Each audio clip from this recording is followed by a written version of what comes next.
2017, Jean Twenge, a professor at San Diego State, wrote an essay entitled, "Have Smartphones Destroyed a Generation?"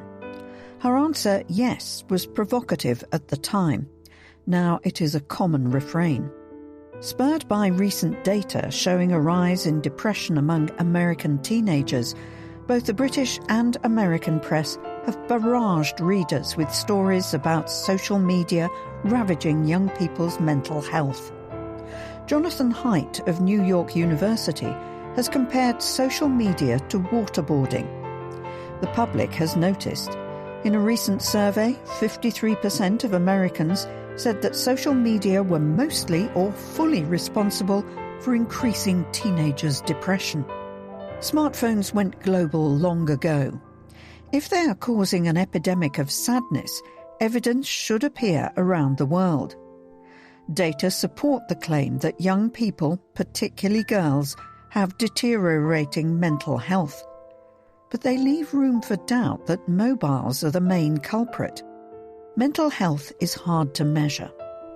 Questionnaires are affected by survey design, and psychological diagnoses vary between countries and over time.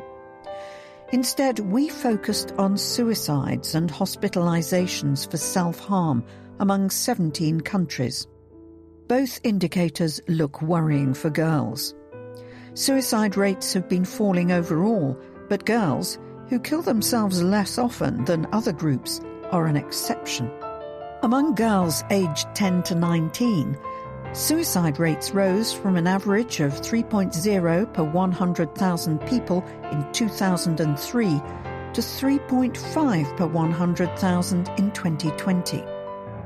The rate among boys, although higher at 6.1 per 100,000 population, has barely changed. Girls engage in more non-fatal self-harm, like cutting, than boys do. This measure shows even steeper increases. For teenage girls, rates of hospitalization for self-harm have climbed since 2010 in all 11 countries with available data, by an average of 143%. Boys' average rise was 49%. Are smartphones to blame? In America and Britain, rates of suicide and self-reported sadness were steady until roughly 2010, when Instagram launched, and then took off. Although these simultaneous increases do not prove that one trend caused the other, such a correlation would probably arise if phones really were at fault. Elsewhere, however, the evidence is mixed. Some countries, like Sweden, saw sharp rises in hospitalizations for self-harm in 2006, with a plateau in 2010 to 18. In others, such as Italy, this rate was flat until COVID-19 arrived.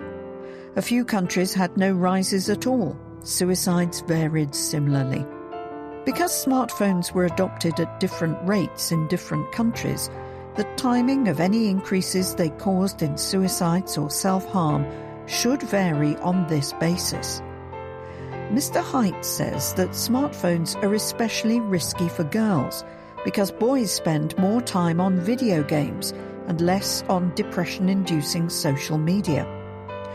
However, we could not find any statistical link between changes over time in the prevalence of either mobile internet subscriptions or self-reported social media use in a country, and changes over time in that country's suicide or self-harm hospitalization rates for either boys or girls.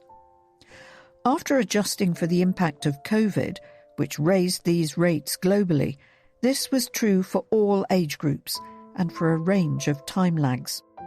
Absence of evidence is not evidence of absence.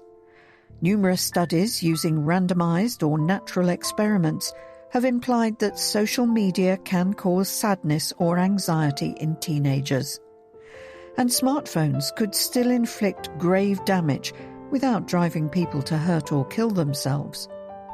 But if social media were the sole or main cause of rising levels of suicide or self-harm, rather than just one part of a complex problem, country-level data would probably show signs of their effect.